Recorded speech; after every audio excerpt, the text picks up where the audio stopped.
Hoy, Eden, tara na. Ano ba? Anak, ba't nandito ka? Nanay mo? Teka lang po Pasensya na po, pero hindi ko po kayo kilala eh. Tsaka isa pa, huwag niyo nga po akong tawaging anak. Kasi hindi ko naman po kayo nanay eh. Uy anak, ano nangyari sa'yo? Ang kulit niyo naman eh. Wala nga akong nanay na mahirap eh. Nahihiya ka dahil ako ang nanay mo? Hindi ka ba natuwa sa buhay mo na napalaki kita ng maayos at marangya? Lahat ng inihain ko sa hapag nyo ay galing sa maayos na paraan. Pinaghirapan ko. Nanay mo pala to eh. Ba't mo kinakahiya, Enzo? Grabe ka.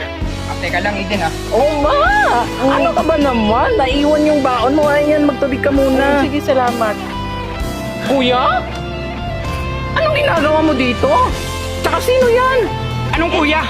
Hoy, huwag mo ko matawag-tawag na kuya dahil wala akong kapatid na bakla. Saan tingnan mo yung itsura mo? Sa tingin mo magkamukha tayo?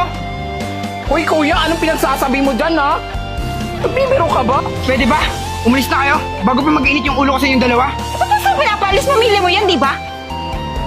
Ano ba? Tanga dito. Nay!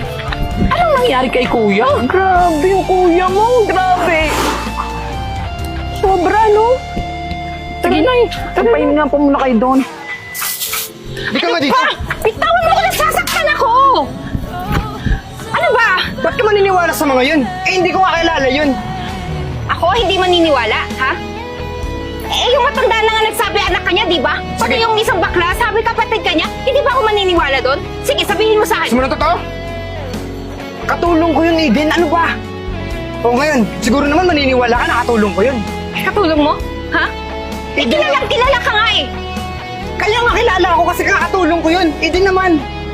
Paano ako magiging magulang tsaka kapatid yun? May mayaman nga ako, di ba? So ayoko maniwala sa'yo. Alam mo, ikaw sasagutin na sana kita eh. Kaso napakasinungaling mo. Tinatanggi mo yung pamilya mo. Matatanggap ko naman kung mahirap ka eh.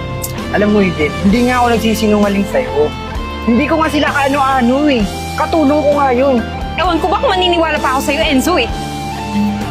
So, Enzo, kaya naman pala, kanina pa kami naghihintay dito. Tinala mo yung sasakyan. Alam mo naman, di ba? May appointment kami. Tsaka isa pa, Enzo, trabaho mo yan. Alamin mo dapat kung saan kami pupunta. Boss, pasensya na.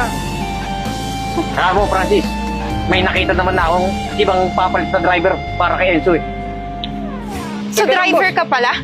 Driver ka pala ng mayaman at dito sa lugar namin? Ha? Napakasinungaling mo. Alam mo, nahuhulog na sana yung loob ko talaga sa'yo eh. Konting-konti na lang sasagutin kita. Pero ayoko yung sinungaling. Gusto ko, yung tapat na tao. Aba, Enzo, huwag ka na bumalik sa trabaho. Malis ka na dito.